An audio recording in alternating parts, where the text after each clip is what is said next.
ನಾಮಕ್ಕೆ ಮಹಿಮೆ ಉಂಟಾಗಲಿ. ಈ ಸಮಯದಲ್ಲಿ ಕೂಡ ನಾವು ವೇದ ವಾಕ್ಯದಲ್ಲಿ ಒಂದು ವಾಕ್ಯ ನೋಡ್ಕೊಳ್ಳೋಣ. ದೇವ್ರ ನಾಮಕ್ಕೆ ಮಹಿಮೆ ಉಂಟಾಗಲಿ. ಕೀರ್ತನೆಗಳು 146ನಲ್ಲಿ 7ನೇ ವಚನದಲ್ಲಿ ದೇವ್ರ ವಾಕ್ಯ ಹೇಳುತ್ತೆ, ಆತನು ಯಾವ ಥರ ಅಂತ ಅಂದರೆ, ಬಿದ್ದವ್ರನ್ನ ಎತ್ತಿ ನಿಲ್ಲಿಸೋ ದೇವರಂತೆ, ಹಸುವಾಗಿರೋರ್ಗೆ ಆಹಾರ ಕೊಡೋ ದೇವರಂತೆ. ಬಿದ್ದಿರೋರ್ನ ಏನು ಮಾಡ್ತಾರಂತೆ, ದೇವರು ಎತ್ತಿ ನಿಲ್ಲಿಸ್ತಾರಂತೆ. ಆಹಾರ ಇಲ್ಲದೆ ಹೊಟ್ಟೆಸ್ಕೊಂಡು ಅಲ್ಲೆಲ್ಲಿ ಇರ್ತಾರಲ್ಲ, ಎಷ್ಟೋ ಜನಕ್ಕೆ ಮಕ್ಕಳಿರ್ತಾರೆ, ಆಸ್ತಿ ಪಾಸ್ತಿ ಇರ್ತದೆ, ಆದರೂ ಕೂಡ ಅವ್ರನ್ನ ನೋಡೋರು ಯಾರಿಲ್ಲ, ಬೀದಿಗೆ ಪಾಲಾಗ್ತಾರೆ. ಆ ಥರ ಇರೋರಿಗೆ ದೇವ್ರು ಏನು ಮಾಡ್ತಾರೆ, ಅಂಥವ್ರಿಗೆ ಅಂತಲ್ಲ, ನಾವು ಕೂಡ ಚೆನ್ನಾಗಿ ಇರ್ಬೋದು, ಆಸ್ತಿ ಇರ್ಬೋದು, ಮನೆ ಬಾಗಿಲು ಎಲ್ಲ ಇರ್ಬೋದು, ಸ್ವಂತ ಬಳಗ ಎಲ್ಲ ಒಂದೊಂದು ಸಮಯದಲ್ಲಿ ಎಲ್ಲರಿಂದನೂ ನಾವು ತಲ್ಲಲ್ಪಟ್ಟವರಾಗಿ, ನಾವು ಕೈ ಬಿಡಲ್ಪಟ್ಟವರಾಗಿ ಮನಸ್ಸಿಂದ ನೊಂದ್ಕೊಳ್ಬೇಕಾದ್ರೆ ದೇವರು ಬಿದ್ದವ್ರನ್ನೇ ಎದ್ದಿ ನಿಲ್ಲಿಸೋ ದೇವರು. ಆಹಾರ ಇಲ್ಲದವ್ರಿಗೆ ಏನು ಮಾಡ್ತಾನೆ, ಹೊಟ್ಟೆ ಹಸುಕೊಂಡಿರೋರಿಗೆ ಆಹಾರವನ್ನು ಕೊಡುವ ಕರ್ತನಾಗಿದ್ದಾನೆ. ಮಾತ್ರ ಅಲ್ಲದೆ ಇನ್ನೊಂದು ವಾಕ್ಯ ಕೂಡ ಹೇಳುತ್ತೆ, ಕೀರ್ತನೆ 47ನೇ ಅಧ್ಯಾಯ ಮತ್ತೆ 9ನೇ ವಚನ, ಕೂಗುವ ಕಾಗೆ ಮರಿಗಳಿಗೆ ಆಹಾರ ಕೊಡ್ತಾರಂತೆ. ನೋಡ್ರಿ ನಮ್ಮ ದೇವರು.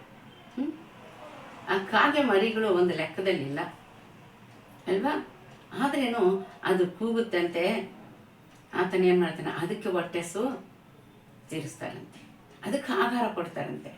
ಎಲ್ಲ ಮೃಗ ಜೀವಗಳೂ ಆತನಕ್ಕೋಸ್ಕರ ಕಾಯ್ಕೊಂಡಿರ್ತದಂತೆ. ಆತನು ಕೈ ಚಾಚಿದ್ರೆ ಅದು ತೃಪ್ತಿಯಾಗುತ್ತಂತೆ. ವಾಕ್ಯ ಹೇಳುತ್ತೆ, ಮೃಗಗಳಿಗೆ ಕಾಗೆಗಳಿಗೆ ಪ್ರತಿಯೊಂದಕ್ಕೂ ಆಹಾರ ಕೊಡೋ ದೇವರು, ಬಿದ್ದಲ್ಪಟ್ಟಿರೋನ್ ಎತ್ತಿ ನಿಲ್ಲಿಸೋ ದೇವರು ನಮ್ಮ ದೇವರಾಗಿದ್ದಾರೆ. ಅದರಿಂದ ಆತನು ಎಲ್ಲರಿಗೂ ದೇವರಾಗಿದ್ದಾರೆ. ಇಂಥ ಜಾತಿಗಂತಲ್ಲ, ಕೂಗುವ ಯಾರಾಗಿದ್ರೇನು ಯಥಾರ್ಥವಾಗಿ ಕೂಗಬೇಕಂತೆ. ಕರ್ತನೇ, ಯೇಸುವೆ, ನನ್ನ ಪರಿಸ್ಥಿತಿ ಹೀಗಿದೆ, ನೀನು ಕಾಗೆಗಳಿಗೂ ಆಹಾರ ಕೊಡ್ತೀಯ ಅಂದರೆ ನನಗೆ ಕೊಡಲ್ವಾ? ನಾನು ಎಲ್ಲದರಲ್ಲಿ ಬಿದ್ದಿದ್ದೀನಪ್ಪ, ನನ್ನ ಕೈ ಎತ್ತಿ ನಿಲ್ಲಿಸು ಕರ್ತನೆ ಅಂತ ಹೇಳಿ ನೀವು ಪ್ರಾರ್ಥನೆ ಮಾಡೋವಾಗ, ನೀವು ಕರ್ತನ ಕೂಗೋವಾಗ ಕರ್ತನ ನಿಮ್ಮನ್ನು ಕೈ ಬಿಡೋದೇ ಇಲ್ಲ. ನೊಂದಿ ಎಷ್ಟೋ ಕಾರ್ಯಗಳಲ್ಲಿ ನೊಂದಿ ಎಲ್ಲರಿಂದ ನಾವು ನಿಂದಿಸಲ್ಪಟ್ಟು ಅವಮಾನಪಟ್ಟು ಕುಗ್ಗಿ ಬಿದ್ದಂಗೆ ಇರೋವಾಗ ಕರ್ತನು ಹೇಳ್ತಾನೆ, ಮಗಳೇ ಭಯಪಡಬೇಡ, ದಿಗ್ಭ್ರಮಗೊಳ್ಳಬೇಡ, ನಾನು ನಿನ್ನ ಜೊತೆಗೆ ಇದ್ದೀನಿ, ನಾನು ಸಹಾಯ ಮಾಡ್ತೀನಿ. ನೀ ಎಲ್ಲಿ ಬಿದ್ದಿದೆಯೋ ಅಲ್ಲಿಂದಾನೇ ಎತ್ತಿ ನೀನು ತಲೆ ಎತ್ತಿ ನಿಲ್ಲಿಸುವಂತೆ ಮಾಡ್ತೀನಿ. ಕರ್ತನು ನಿಮ್ಮನ್ನು ಆಶ್ರಯಿಸಲಿ.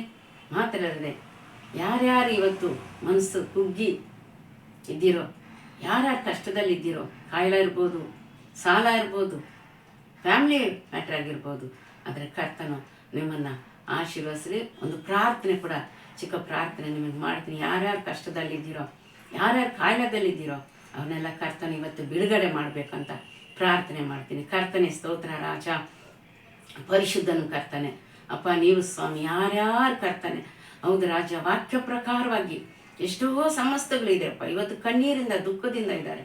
ಯಾರ್ಯಾರು ಆ ರೀತಿನಲ್ಲಿದ್ದಾರೋ ಒಬ್ಬೊಬ್ಬರನ್ನ ಮುಟ್ಟು ಕರ್ತನೆ, ಅವ್ರ ಕರ್ತನೆ, ಅವ್ರ ಕಷ್ಟಗಳನ್ನು ಬದಲಾಯಿಸು, ಅವ್ರ ಕಾಯಿಲೆಗಳನ್ನು ಬದಲಾಯಿಸು, ನೋವುಗಳನ್ನು ತೀರಿಸು, ಕಣ್ಣೀರು ಒರೆಸು ಕರ್ತನೆ. ಯೇಸುವಿನ ನಾಮದಿಂದಪ್ಪ ಅವರೆಲ್ಲ ಸಮಸ್ತಗಳು ಬದಲಾವಣೆ ಆಗಲಿ ಕರ್ತನೆ. ಯೇಸುವಿನ ನಾಮದಿಂದ ಆ ಮಕ್ಕಳಿಗಿರೋ ಎಲ್ಲ ಕರ್ತನೆಪ್ಪ ಚಿಂತೆ ಭಾರಗಳೆಲ್ಲ ಪ್ರತಿಯೊಂದು ಬದಲಾವಣೆ ಆಗಲಿ ಕರ್ತನೆ. ಯೇಸುವೆ ಅಂತ ನೀವು ಹೇಳಿದ್ಯಾ, ಕೂಗುವ ಕಾಗೆ ಮರಿಗಳಿಗೆ ಆಹಾರ ಕೊಡ್ತೀರಂದ್ರೆ ನಿನ್ನ ಪರಲೋಕದಲ್ಲಿರೋ ತಂದೆನ ನೋಡಿ, ಕರ್ತನೇ ನನಗೆ ಕಷ್ಟ ಇದೆಯಪ್ಪ, ಇದರಿಂದ ನಾನು ಬಿಡುಗಡೆ ಮಾಡು ಅಂತ ಯಾರ್ಯಾರು ಇವತ್ತು ಕೂಗ್ತಾ ಇದ್ದಾರೋ, ಯಾರ್ಯಾರು ಪ್ರಾರ್ಥನೆ ಮಾಡ್ತಾ ಇದ್ದಾರೋ ಅವ್ರನ್ನೆಲ್ಲ ಬಿಡುಗಡೆ ಮಾಡು ಕರ್ತಾನೆ. ಅವ್ರಿಗೆ ಯೇಸುವಿನ ನಾಮದಿಂದ ಒಂದು ವೇಳೆ ಕಾಯಿಲೆ ಇದ್ದರೆ, ಶರೀರದಲ್ಲಿ ಬೆಲವಿನ ಇದ್ದರೆ, ಯೇಸು ಕ್ರಿಸ್ತುವಿನ ನಾಮದಿಂದ ಬೆಲವಿನ ಕಾಯಿಲೆ ಬಿಟ್ಟು ತೊಲಗಲಿ ಯೇಸುವಿನ ನಾಮದಿಂದ. ಚಿಂತೆಯಾಗಿದ್ದರೆ ಚಿಂತೆ ಭಾರಗಳೆಲ್ಲ ಯೆಹೋವನ ಮೇಲೆ ಇಡು ಅಂತ ಹೇಳಿರೋ ದೇವರ ವಾಕ್ಯ. ಮಕ್ಕಳನ್ನ ಕರ್ತ ನೀನು ಬಿಡುಗಡೆ ಮಾಡು, ಚಿಂತೆ ಭಾರಗಳ ತೆಗೆದಾಕು ಕರ್ತಾನೆ, ಸಹಾಯ ಮಾಡಪ್ಪ, ಅವ್ರನ್ನ ಮುಟ್ಟು ಕರ್ತಾನೆ, ನೀನು ಸ್ವಸ್ಥಪಡಿಸು, ಆಶಸ್ಸು ಬಲಪಡಿಸಂತ ಯೇಸುವಿನ ನಾಮದಿಂದ ಬೇಡ್ತೀವಿ ತಂದೆ. ಆಮೇಲೆ ಆಮೇಲೆ. ಕರ್ತನ ನಿಮ್ಮನ್ನು ಆಶಿಸಿ ನಿಮ್ಮನ್ನು ಬಿಡುಗಡೆ ಮಾಡಿದ್ದಾರೆ. ಚಿಂತೆ ಮಾಡಬೇಡಿ. ದೇವ್ರು ನಿಮ್ಮನ್ನು ಆಶ್ವಸಿ. God bless you.